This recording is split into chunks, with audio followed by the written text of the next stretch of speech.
Hi friends, welcome to our channel. ఈరోజు మనం seasonal వ్యాధులు అయిన దగ్గు, జలుబు, జ్వరం నివారించుకోవడానికి ఒక ఆయుర్వేదిక చిట్కా గురించి తెలుసుకుందాం. ఇప్పుడు మనం చెప్పుకోబోయే ఈ చిట్కాని పిల్లల నుంచి పెద్దల వరకు ఎవరైనా ఉపయోగించవచ్చు. ఈ చిట్కా కోసం మనం ఒక బౌల్ తీసుకొని దానిలో 1.5 గ్లాస్ నీటిని తీసుకోవాలి. లేదా ఆ రోజు మొత్తానికి సరిపడా కావాలి అనుకుంటే 2 గ్లాసుల నీటిని తీసుకోవాలి. తర్వాత తీసుకోవాల్సిన పదార్థం అల్లం. అల్లం చిన్న చిన్న ముక్కలుగా చేసుకొని పైన ఉన్న చెక్కును పూర్తిగా తొలగించి చిన్న చిన్న ముక్కలుగా కట్ చేసుకోవాలి. దీన్ని రోటీలో కానీ మిక్సీలో కానీ వేసి బాగా దంచుకోవాలి. అల్లంలో విటమిన్ సి, మెగ్నీషియం, ఎన్నో రకాలైన మినరల్స్ ఉంటాయి. ఇది మన శరీరానికి బాగా మేలు చేస్తాయి. దగ్గు, గొంతు నొప్పి, శ్వాసకోశ సంబంధిత సమస్యలు, గొంతు మంట తగ్గించడానికి అల్లం ఒక పురాతన ఆయుర్వేద ఔషధం అని చెప్పవచ్చు. అల్లాన్ని దంచి ఈ నీటిలో కలుపుకోవడం వల్ల అల్లం యొక్క ఔషధ గుణాలు మరింత రెట్టింపు అయ్యే అవకాశం ఉంది. తర్వాత మనకి కావలసినది బిర్యానీ ఆకు. ఇది కూడా దగ్గు, జలుబు, జ్వరం నుంచి మనకి ఉపశమనాన్ని కలిగిస్తుంది. 1 లేదా 2 బిర్యానీ ఆకులను దీంట్లో కలుపుకోవాలి. తర్వాత కావలసిన పదార్థం 4 మిరియాలు, 4 లవంగాలు, 2 యాలకులు. వీటిని కచ్చా పచ్చాగా నూరుకొని ఈ నీటిలో కలుపుకోవాలి. వీటన్నిటిని మనం కేవలం మసాలా దినుసులుగా మాత్రమే చూస్తాం. కానీ దీంట్లో anti bacterial, anti inflammatory, anti viral లక్షణాలు బాగా కలిగి ఉంటుంది. ఇది మన శరీరంలో రోగనిరోధక శక్తిని పెంచడానికి మాత్రమే కాకుండా దగ్గు, జలుబు, గొంతులో ఉండే కఫాన్ని తగ్గించడానికి కూడా బాగా సహాయపడుతుంది. ఇందులో కలపవలసినది నల్ల ఉప్పు. పావు స్పూన్ లేదా రుచికి తగినంత నల్ల ఉప్పు కలుపుకోవాలి. బ్లాక్ సాల్ట్ లేకపోతే వంటింట్లో ఉపయోగించి సాధారణ ఉప్పుని వాడకూడదు.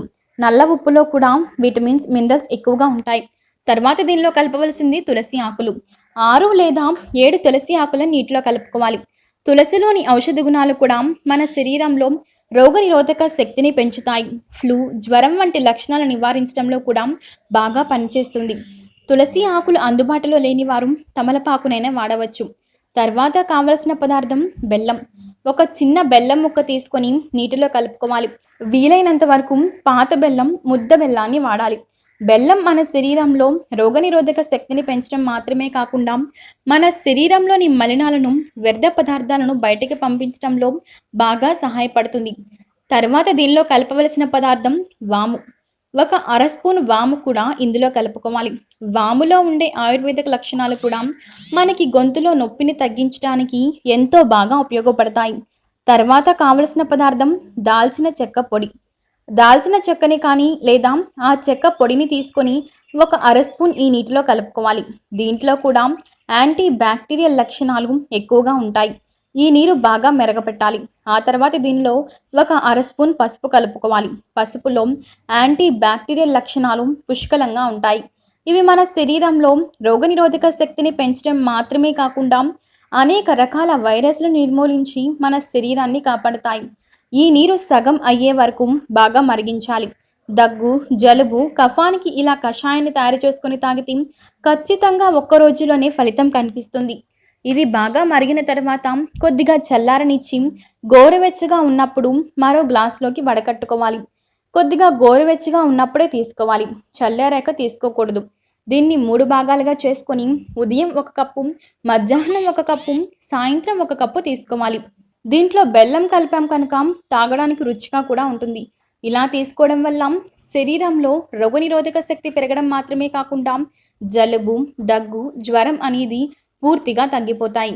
శరీరంలో ఇన్ఫెక్షన్స్ వచ్చినప్పుడు రోగనిరోధక శక్తి అనేది తగ్గిపోతుంది. అందుకే ఆ సమయంలో తగిన జాగ్రత్తలు తీసుకోవాలి. బయట దొరికే ఆహార పదార్థాలను తినకపోవడం, శుభ్రమైనటువంటి బట్టలు వేసుకోవడం, గోరువెచ్చని నీటిని తాగడం వంటి పనులు చేయడం వల్ల మన ఆరోగ్యాన్ని మనం కాపాడుకోవచ్చు. ఆహారపు అలవాట్లను మార్చుకోవాలి. రోగనిరోధక శక్తిని పెంచే పదార్థాలను నిత్య ఆహార పదార్థాలలో భాగంగా చేసుకోవాలి. దగ్గు ఎక్కువగా ఇబ్బంది పెడుతున్నప్పుడు ఇలా కషాయం చేసుకొని తాగితే వెంటనే ఉపశమనం కలుగుతుంది. సో ఫ్రెండ్స్, చూశారు కదా, ఈ వీడియో కనుక మీకు నచ్చినట్లయితే లైక్ చేయండి, షేర్ చేయండి. ఇలాంటి మరిన్ని హెల్త్ టిప్స్ కోసం మా ఛానల్ సబ్స్క్రైబ్ చేయండి.